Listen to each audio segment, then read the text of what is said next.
I was made aware on the day of the execution that the process had not been followed for that execution.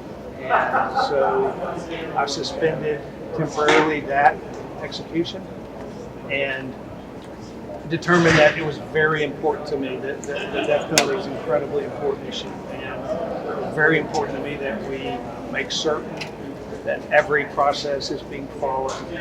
So I've determined that we ought to have an investigation. We ought to have an independent investigation. So we have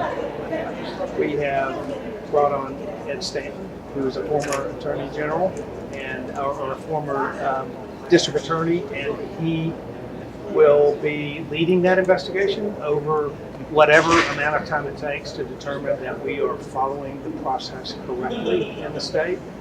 And that will start soon.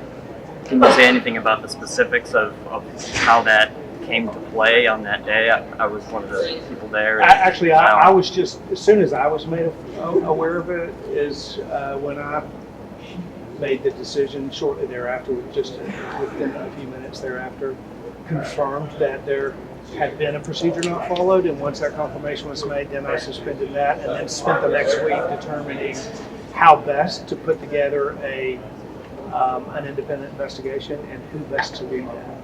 And are there concerns that this happened in other executions, lethal injection executions? You know, that's what we'll determine in an investigation. My concern was that in this one, it wasn't followed correctly, and therefore we ought to make sure that it's followed correctly from this point on. Sam?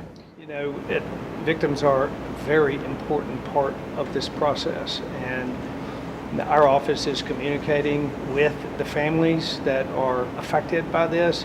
It's very important that we understand that. These are families who have been victims of horrific and heinous crimes. And as far as the process itself, what we discovered on that day, and there's a reason why it was discovered that day, because there are checklists made on that day to make sure that everything was done correctly. And that process determined that there was a step not followed. That resulted, therefore, in the temporary suspension of that execution. That's how that should work, but the process should never have been missed in the first place. And because of that missed process, I made a determination that we need to get to the bottom of it, and we need to make certain that the Department of Correction fulfills every step as it's outlined. Is the goal that this kind of missing this process or missing this step doesn't happen again? We hope that it never happens again, and we're going to put in place a process to assure that every step is correctly followed.